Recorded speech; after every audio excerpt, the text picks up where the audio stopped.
Prazer recebê-lo, bom dia. Bom dia, Tony, bom dia a todos os nossos ouvintes, estão nos escutando pela rádio, assistindo pelo YouTube. É um prazer sempre estar aqui com você discutindo esses temas e trazendo um pouquinho de um assunto que está bem discutido, mas que quando a gente destrincha fica um pouquinho mais fácil de entender a gravidade que seja. Que a pessoa não é só uma gripezinha, mas às vezes não é só uma gripezinha. Exatamente. Por isso que a gente está tendo um surto tão grande nessa parte da sazonalidade agora, que a gente vai pegar esse período de março até agosto, que é a sazonalidade da nossa região Nordeste. Então aí a gente tem um aumento, a sazonalidade justamente é o aumento nessas doenças virais. Sim. Principalmente a gente vai com o maior acometimento de crianças, que a gente ainda tem um sistema imunológico ainda um pouco imaturo, e o idoso que devido à senilidade, né, devido a... Os extremos da vida, né? Isso. O início da vida e quando você está envelhecendo, existem essas oscilações de imunidade, né? Isso, perfeito. E quando a gente fala na questão da sazonalidade, das infecções virais, a gente lembra muito da bronquiolite viral aguda, que é causada pelo vírus sincicial respiratório, que ocorre em 40% das crianças, mas não é só o vírus sincicial respiratório.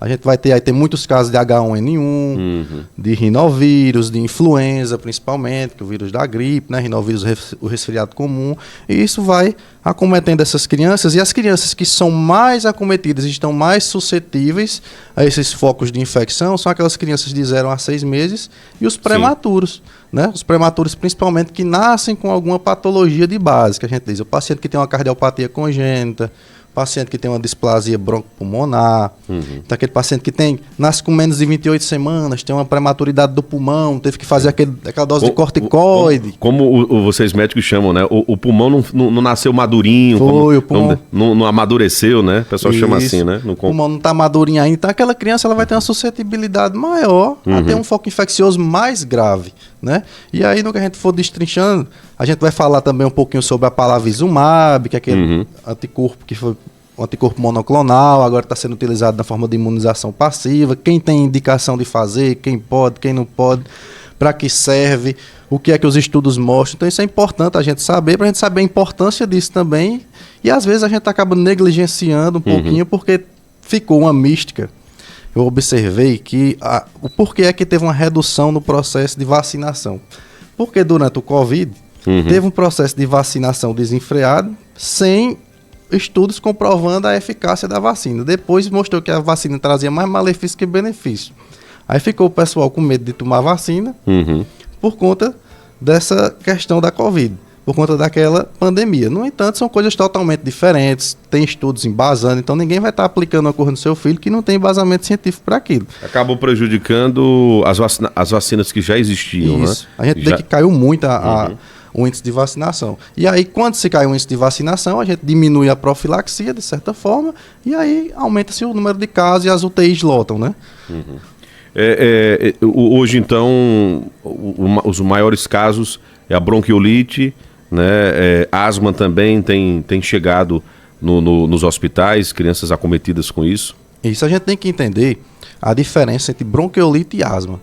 Porque o que é que acontece? Chega pra gente pacientes com a asma, ela só vai acometer uma criança que tem mais de 2 anos de idade. Então, seu filho tem 1 ano, disseram que ele está com asma, ele não tem asma. Você tem que entender que o piado no peito, que você fala, meu menino está com um piado no peito, parece que estão soprando um cano dentro do peito dele. Pronto, aquele assobiozinho ali chama-se sibilo, que a gente ausculta. Então a gente diz que nem tudo que sibila é asma. Então, se tiver abaixo de 0 a 2 anos, muito provavelmente seu filho está acometido de uma bronquiolite. Então, quais são os sintomas ali de alarme que a gente vai perceber nessa criança de 0 a 2 anos? Ela vai estar, que a gente diz que é ataque de espinéia, que é isso? Ela aumenta a frequência respiratória, você vê que ela vai estar respirando mais rápido, uma respiração mais rápida, você vê, o menino está cansado. Com força ofegante, né? E ele está usando o que a gente chama de musculatura acessória, que a gente diz que é a tiragem, que ele começa a respirar tão forte e começa a entrar as costelinhas para baixo, começa a bater a fúrcula, que a gente diz aqui, no pescoço. O gogózinho. O gogó fica entrando. E outra coisa também é a asa do nariz fica balançando. Seu menino está batendo a asa do nariz, está abrindo muito o nariz. Pronto. Aí são sinais de alarme. Então, quando você vê a criança tem congestão nasal, o narizinho está entupido, escorrendo demais, está fazendo febre, começou com essas tiragens, tem que levar para uma unidade de emergência. A febre é sempre um sinal de alerta? Isso, a febre, ela é uma Porque coisa... tem essa mística também da febre, né? A gente vê a febre como uma coisa ruim, mas a febre é uma coisa boa. A febre quer dizer que o nosso... Nos explica aí, que parte é essa que ela é boa. A febre é uma coisa boa, gente. Ó, a gente tem que entender que quando a gente vai falar... Vou complicar um pouquinho, mas depois eu... Descomplico. A bronquiolite, ela é causada por um processo inflamatório, pelo um vírus, ou principalmente pelo vírus, a bronquiolite viral, e aí ocorre um mecanismo que a gente diz que é TH1, tá?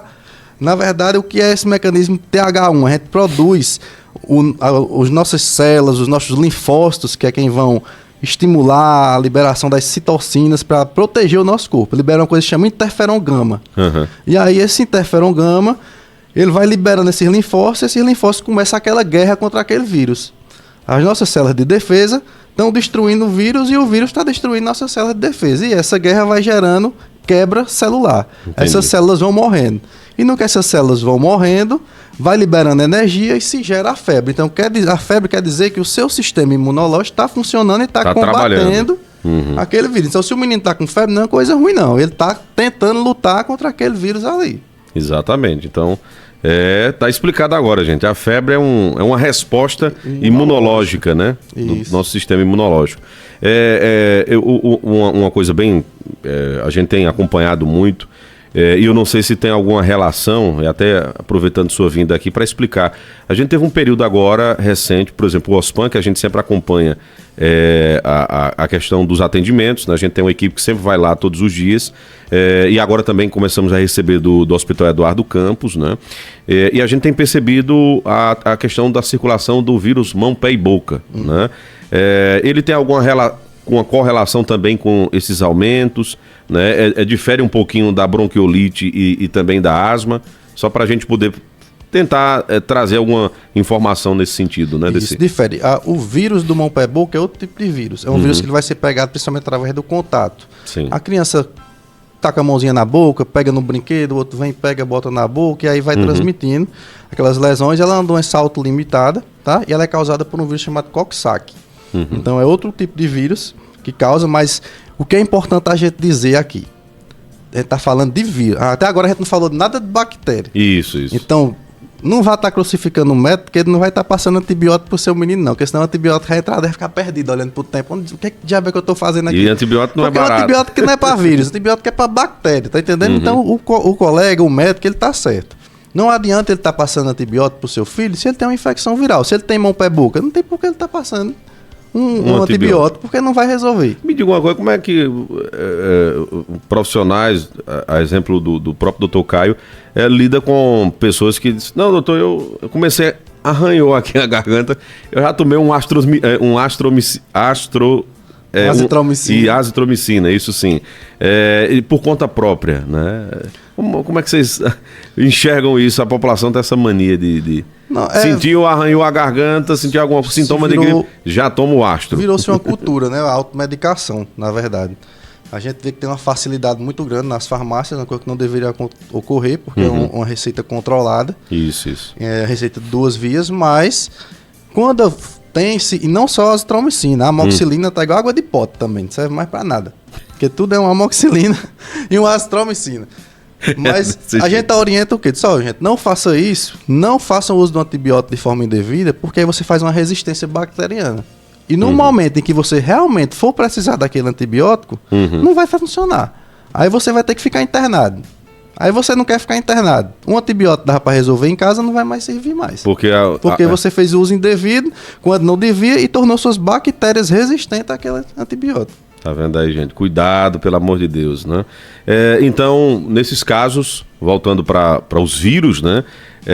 Para esses casos de bronquiolite, asma, e no caso do mão, pé e boca, então, nos primeiros sintomas, dificilmente vai ter algum tipo de antibiótico, né? Como o doutor colocou, não se trabalha dessa maneira, né? A asma, ela já vai ser diferente, porque ela é um mecanismo de hiperreatividade brônquica. O que é isso? É como se fosse um quadro alérgico. Então você tem aquela atopia, a gente diz, é uma criança atópica, que geralmente ela tem alergias, e aí o mecanismo vai ser TH2, é totalmente diferente da bronquiolite. Por isso que eu vou falar aqui do protocolo que mudou para vocês entenderem até como é que está se procedendo o tratamento dentro das unidades de terapia intensiva, tá? Que a gente tem como referência o IMIP. O IMIP é a nossa referência no Brasil, no Nordeste. O IMIP realmente tem um trabalho extraordinário. Exatamente. Né? O IMIP ele traz um embasamento científico e prático muito grande para a gente, porque eles abarcam todo o nosso estado. Né? Então tem toda uma iniciativa científica lá que infelizmente ainda não chegou aqui pra gente. Tá começando a chegar agora, junto com a UPE, junto com a ESET, no Eduardo Campos, junto com a Faculdade de Medicina de Arco Verde, porque os alunos estão vindo e aí a gente está começando a ter essa iniciativa também, tanto pública como privada, no estudo, né? Sim, sim. Porque a gente tem hoje hospitais e escolas, graças a Deus, que a gente precisa, né? Para orientar esses meninos direito. Aí o que é que acontece? Na asma, você tem um aumento na produção de uma imunoglobulina que se chama IgE. Aí essa IgE, ela faz um processo inflamatório lá nos brônquios e aí esse brônquio fecha, tá? Ele fica fazendo como se fosse contraindo. E aí o ar entra, mas não consegue sair. Então é por isso que você vai fazer o uso de uma medicação que se chama salbutamol, que é aquela bombinha, tá? Então isso vai diferenciar para fazer o tratamento de resgate com salbutamol, com a bombinha, e você vai fazer uso de corticoide, vai fazer uso de outras medicações para reduzir essa hiperreatividade, para reduzir esse processo inflamatório, que é mediado pela IgE, pelos plasmócitos, pela interleucina 4, que são outros tipos, você vê que é diferente. Lá na bronquiolite eu falei que era o interferon gama, aqui já é a interleucina 4, entendeu? Já muda, já é o plasmócito, já é o eosinófilo, então trata de forma diferente doenças que são parecidas. Então tem que se saber fazer o diagnóstico diferencial entre um e outro, porque ninguém também é receita de bolo, cada paciente vai responder de uma, cada tratamento é individualizado. Então, pelo protocolo do IMIP, hoje na bronquiolite a gente não usa mais corticoide de forma sistêmica, que é aquele corticoide, a dexametasona, a hidrocortisona, a endovenosa. A gente só usa o salbutamol se tiver um caso grave em que o paciente ele tem aqueles sibilos, tem essa hiperreatividade e que quando a gente faz, ele tem uma resposta terapêutica. Se não tiver resposta, não adianta estar fazendo, porque você vai causar outros problemas, porque a gente sabe que todo medicamento, ele tem uma ação importante, mas ele também tem efeitos colaterais. Então a gente tem que levar em conta na balança o risco e o benefício. Então, até quando isso está beneficiando meu paciente e até quando isso está trazendo outro tipo de risco, sem trazer benefício. Então, o antibiótico na asma pode entrar algumas vezes, porque geralmente quem exacerba uma asma é uma pneumonia bacteriana. Só que quando a gente faz o hemograma, a gente vai puxar lá para hemato, agora vai mudar a célula, né? Quando é um quadro viral, quem aumenta é o linfócito.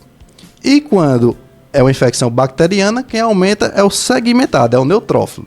Então, quando a gente vê no hemograma que o neutrófilo está aumentado, e a gente diz que o hemograma tem um monte de palavrão lá, um monte de nomezinho, tem esses nomes aí. Tem um aumento desse segmentado. Isso que é importante, é um exame muito importante o hemograma, né? O povo pensa que o hemograma... Não, um hemograma diz tanta coisa que vocês nem imaginam. E ainda mais com um médico formado em hematologia, aí pronto, aí já é por isso que aquelas letras, aquelas nomes, né, que parece um monte de palavrão, um monte de termo científico, né, tem um significado, né, tá tudo ali presente, né. Tanto que você vê na asma, se você vê a asma, se for uma asma alérgica, quem vai estar aumentado no hemograma vai ser o eosinófilo. Que é o que vai fazer com que aumente o IgE. Eu sei que muita gente entende, as pessoas, nós leigos, né, me incluo nisso também. Quando alguém diz assim, não, as plaquetas deram baixa, né? Vamos já entrar nisso aí também. Né? O pessoal disse que aí, olha, você está com um quadro inflamatório, né? Porque suas plaquetas estão baixas, né? Enfim, né? No meu caso mesmo, né? Meu amigo e irmão Jande Everton, né? Eu tive que procurá-lo porque minhas plaquetas baixaram quando eu tive chikungunya, né? E ele ficou preocupado, disse, olha, repouso, né?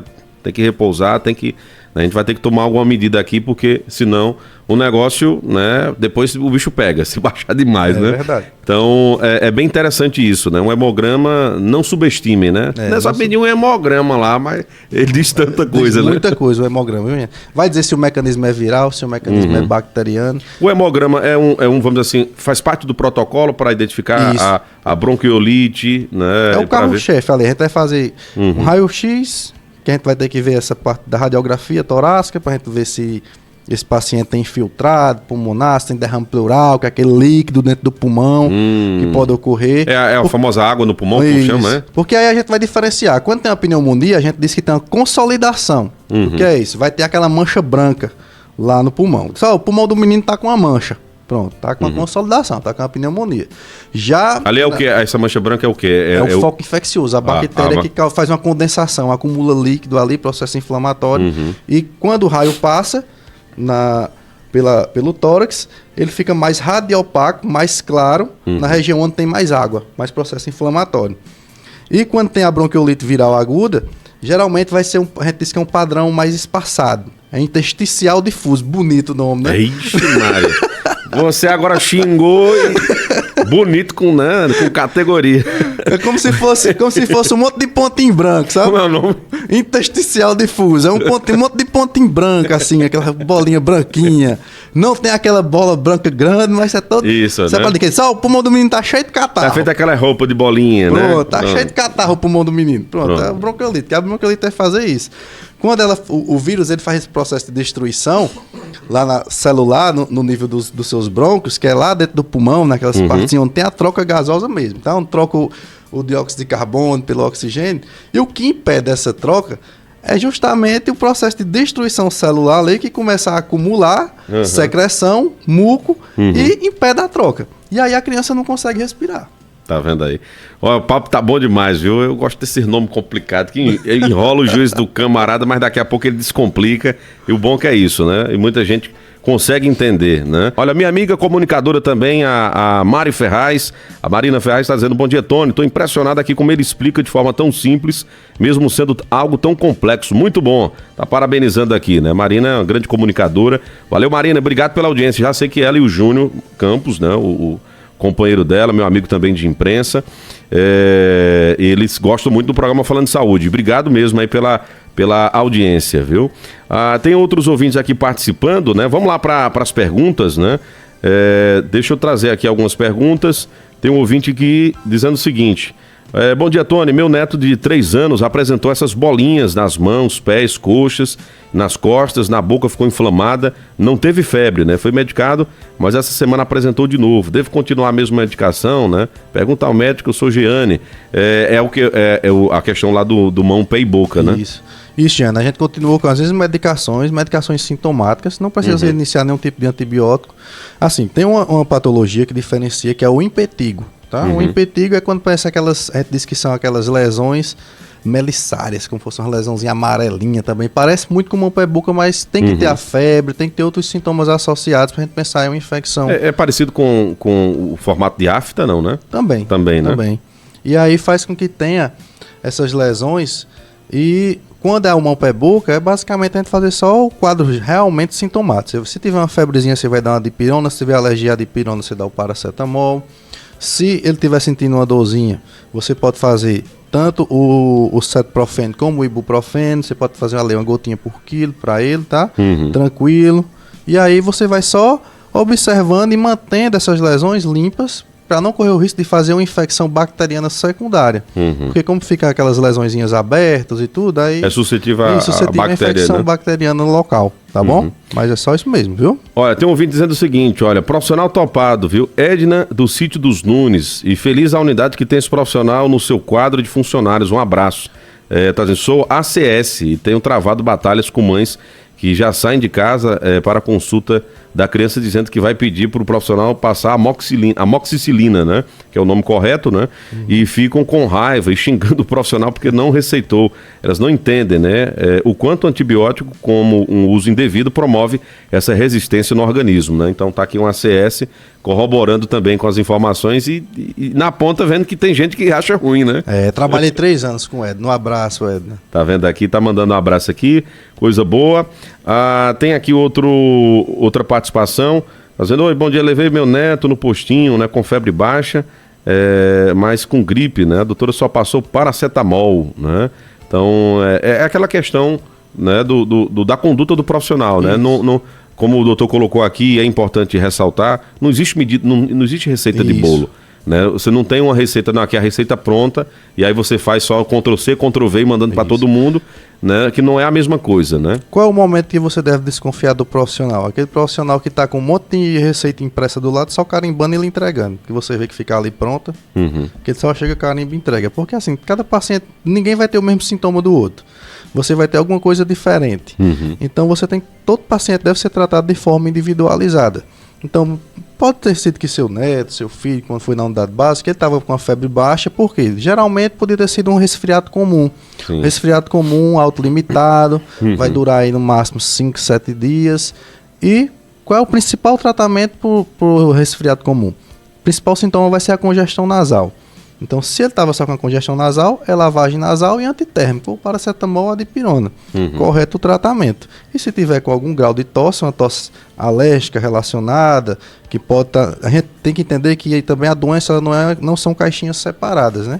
A gente pode ter uma patologia e ter outra também associada. Atrelada, né? Então, ele pode puxa a outra, né? Ele pode ser um paciente que é um paciente atópico, que tende a ter uma rinite, e evolui com a gripe. Então essa gripe vai intensificar a rinite dele, ele vai começar a tossir mais à noite, vai ter uma tosse mais seca, pode ter aquela tossezinha que ele vai tossir até engasgar e vomitar, tá? E aí entra-se Tem muita criança que faz isso, né? Isso. E aí entra-se um antihistamínico que a gente pode utilizar, tem antihistamínicos em xarope, como é Bastel, que é maravilhoso, como a loratadina, desloratadina. O próprio Histamin, né? Tem o Histamin. Porque aí cada um também tem um mecanismo diferente. Se você faz um Histamin, a criança vai ter muito sono. Então, porque a gente diz que o mecanismo dele, ela é parece que tudo que tem minha aí, parece que dá sono, né? Ela é um antihistamínico de primeira geração, então não é seletivo para os receptores, e acaba causando sono também. Já a loratadina, desloratadina, Bastel, bilastina, todos esses outros, eles não causam sono. Então, isso aí difere do prednisolona, prednisona, que aí vai vir prednisona e prednisolona, já são corticoides. Já entra. E aí o corticoide ele vai inibir a cascata da inflamação como um todo. Tanto a via que a gente diz que é a via da COX, da via inflamatória, como a via dos leucotrientes, que é a via da parte hiperreativa aí de parte inflamatóriazinha, mais relacionada para essa parte de asma mesmo. Olha, bom dia, Tony. Dr. Caio é uma referência em hematologia, né? O bom dele é que tanto no setor público quanto privado ele atende da mesma forma. Ana Inácio tá lhe mandando aqui um abraço, Ana. É um ouvinte aqui fiel também nossa, viu? Tem a Jeane, né? Jeane, fiquei satisfeita aí com a resposta, viu? Muito bem. Tá aqui acompanhando. Enfim, tem vários ouvintes. Zélia Rodrigues também está acompanhando, né? Desejando um bom trabalho. Muito obrigado mesmo pela participação de vocês aqui no programa. Tem um ouvinte que mandou um áudio. Deixa eu ver se eu consigo baixar esse áudio aqui e colocar para o Dr. Caio ouvir, né? Já está aqui no jeito o áudio, né? Deixa eu colocar aqui. Vamos lá, deixa eu...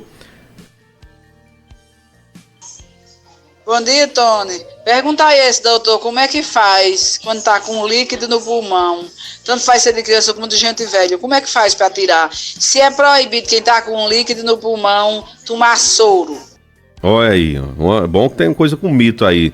Líquido no pulmão, né? O doutor até falou sobre isso. Né? É bem comum, eu até tenho uma curiosidade também, né? Como é que se forma esse líquido, né? E tem gente que tira tem gente que chega a tirar 2 litros de líquido no pulmão. Eu vou dizer a mesma coisa, eu vou complicar, depois eu descomplico. Tá certo. Você tá igual um professor meu do curso de história, viu? Ele solta tanta coisa assim, aí no final tudo faz sentido. Eu vou complicar, depois eu descomplico, pra poder você entender o que eu vou ler. Aí você no final você manda pra gente dizendo se entendeu ou não. Ó, é o seguinte, quando a gente tem um processo infeccioso pulmonar, a gente vai ter no que inflama ali o pulmão, ou com um quadro viral, ou mais comumente bacteriano, tá? No bacteriano a gente vai ter maiores casos de derrame pleural, que é esse líquido no pulmão, tá? É um derrame que dá ali no... E o líquido no pulmão, ele pode ser de uma forma infecciosa ou não infecciosa. Qual é o caso mais comum de líquido no pulmão não infeccioso? Quando eu tenho uma insuficiência cardíaca. Aquele paciente que o coração bate devagar, que não funciona direito. E aí, quando tem muito líquido nesse paciente, a gente diz que esse líquido ele extravasa do vaso, ele sai do vaso e vai para o terceiro espaço. Ou seja, vai para o pulmão, para o lado de fora do pulmão, por aumento da pressão pulmonar. Tá? Então, aumenta pelo pulmão, esse líquido extravasa e gera esse líquido. Tá?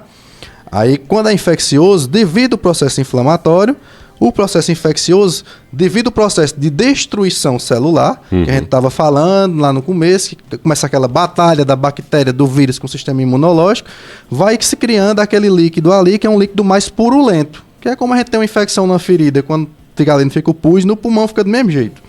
Então, quando tem pus, a gente chama isso de exudato. Quando é uma coisa que não tem relação com o quadro infeccioso, a gente chama de transudato. Isso aí dá pra gente falar 3 dias disso aí. Depois a gente aprofunda nessa parte, tá? Mas só para você entender. Então, para poder realizar a drenagem, tem que ter uma indicação. Ou o paciente está desconfortável na parte respiratória, ou você tem um derrame pleural de pelo menos o líquido ali está ocupando pelo menos 2/3 do seu pulmão. Então tá na metade do pulmão de líquido, tem que drenar. Ou se tiver uma secreção, for bacteriana e tiver uma secreção purulenta, tem que drenar também. Porque é como se fosse um abscesso. Quando você tem um abscesso na pele, o médico não passa um antibiótico que drena, saja.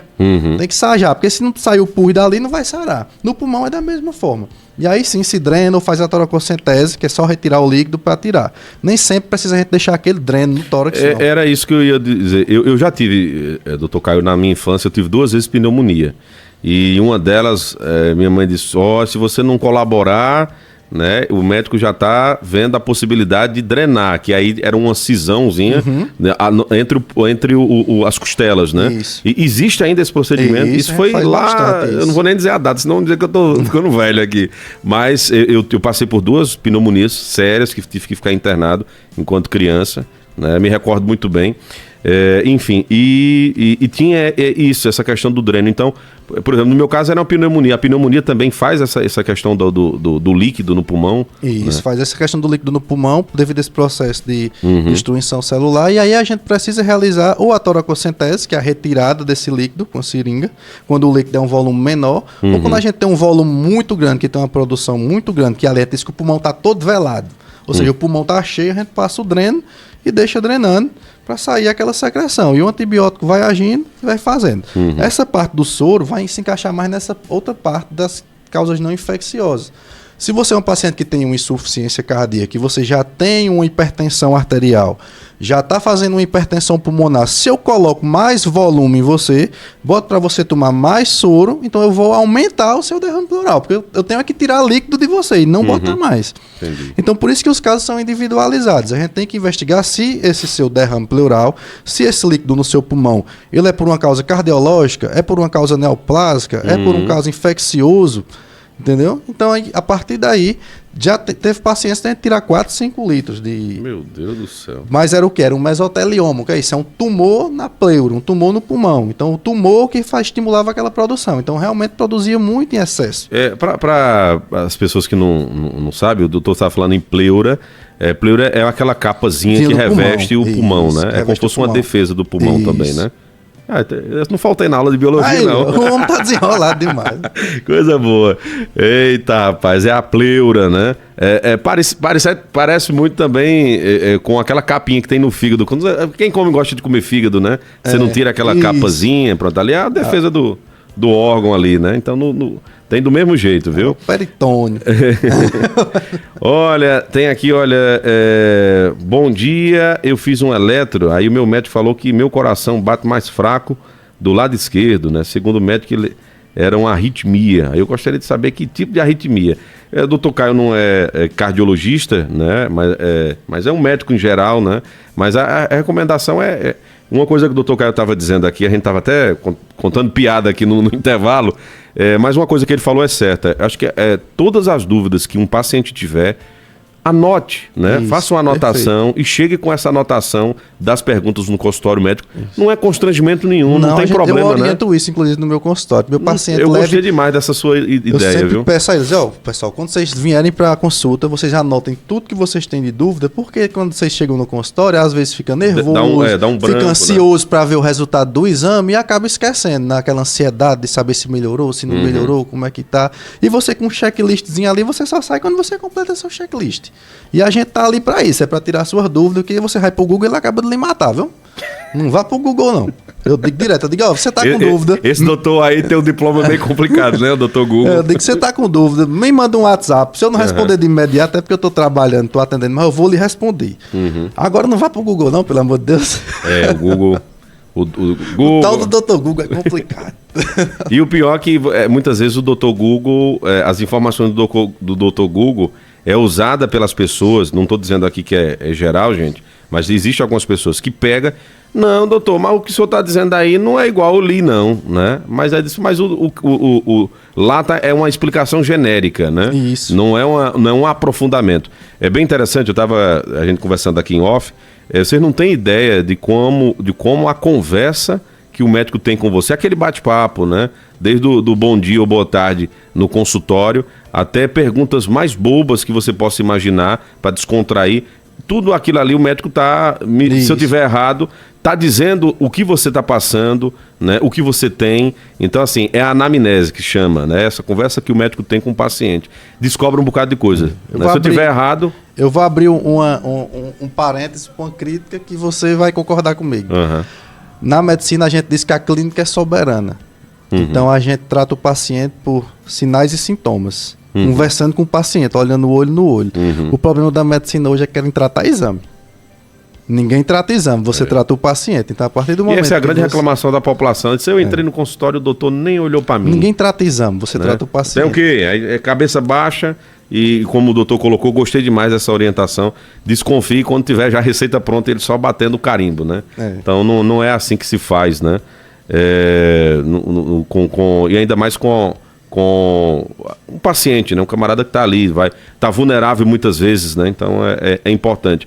E são lições importantes que o Dr. Caio coloca aqui hoje, viu, gente? Tem a pergunta aqui do ouvinte, eu fiz, né? Até ressaltei que o Dr. Caio não é cardiologista, né? Tem mais a ver aqui, mas ele disse, eu vou responder, dar um norte aqui para nosso ouvinte. O Dr. Caio, pode ficar à vontade. Ela, só repetindo, ela disse que fez um eletro, aí o médico falou que o coração dela bate mais fraco de um lado esquerdo.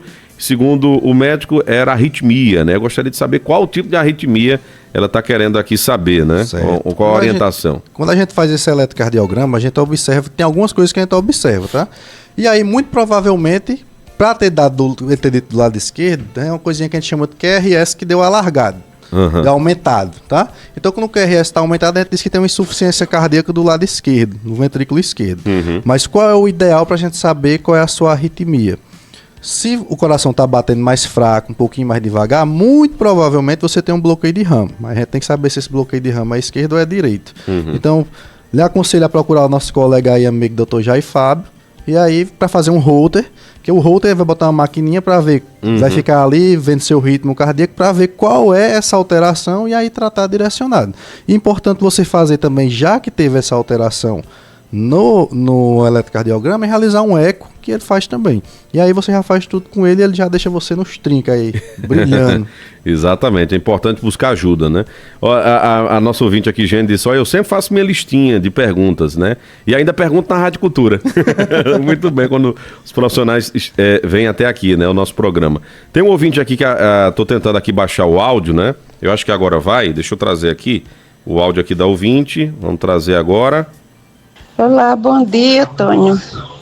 Eu cheguei aqui em casa agora, liguei o rádio e estou vendo o doutor falando. É doutor Caio Teixeira, se for, eu já me consultei com ele, é um médico muito bom, foi quem me encaminhou para Recife. Muito bem, tá aí, né? Então é uma paciente aqui do nosso amigo doutor Caio Teixeira. Não tem um nome aqui, tem só Zani, né? Zani, né? Ela não mandou o nome, mas muito obrigado aqui por participar. Ela tá até gravando outro, né? Outro tem aqui, olha, é verdade, Tony, a gente esquece mesmo, né? Parabéns aí pela entrevista sobre a questão da listinha, né? Da lista, né? Isso é muito importante. Doutor Caio, meu querido, a gente tá aqui na reta final já, né? E queria dedicar esse tempinho agora para que a gente possa passar para a população, né, onde, né, as pessoas podem lhe encontrar, né, aqui em Serra Talhada. O doutor Caio, gente, né, hoje está morando aqui na nossa cidade, né, resolveu aqui, disse, olha, agora eu vou morar em Serra Talhada. Um profissional da área dele, inclusive, você não vai encontrar, né? Até numa entrevista a gente até falou que nessa área de hematologia tem poucos profissionais ainda, né?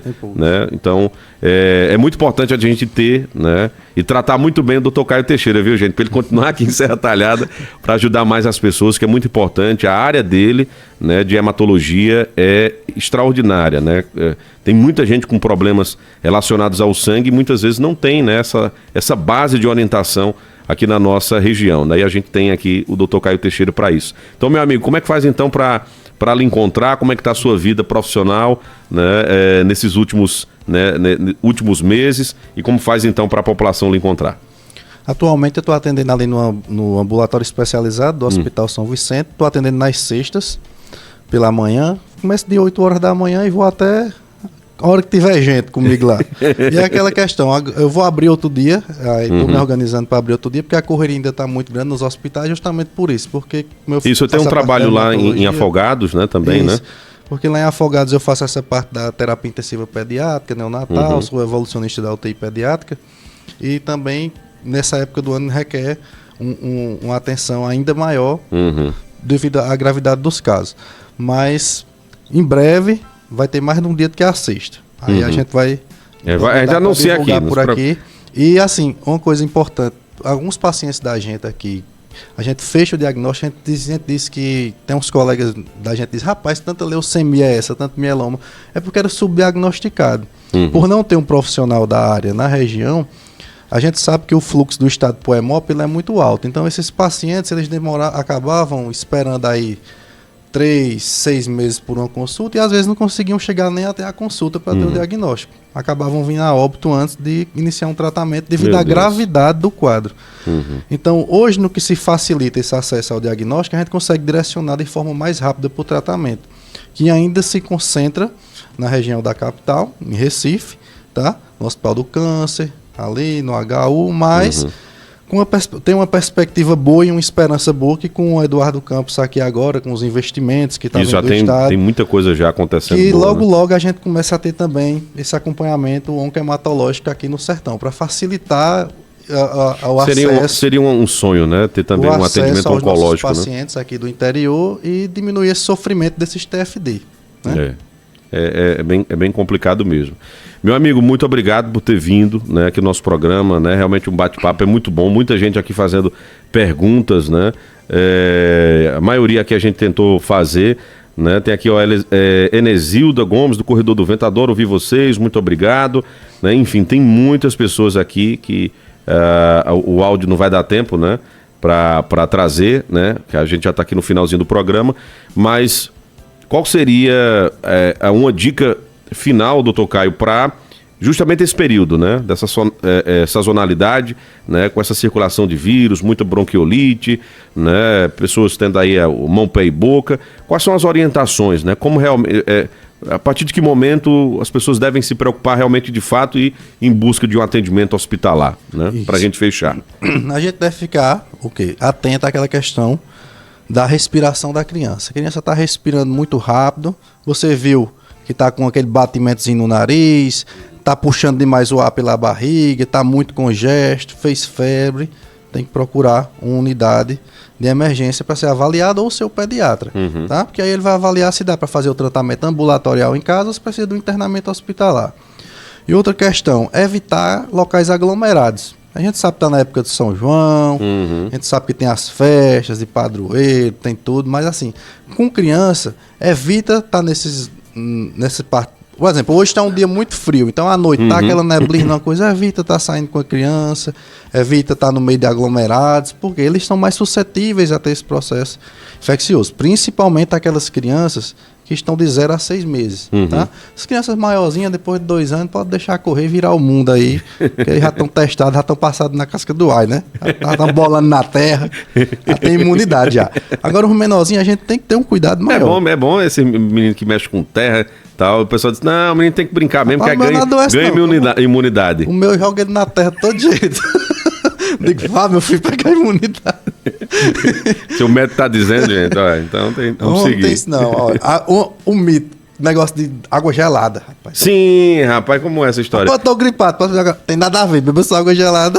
Tá vendo aí, gente? Não tem não, viu? A água gelada não vai fazer nem melhorar nem piorar a gripe, tá? A questão da água gelada é que ela vai fazer o processo de vasoconstrição ali, mas daqui a pouco passa de novo. Mas não vai piorar a gripe, não.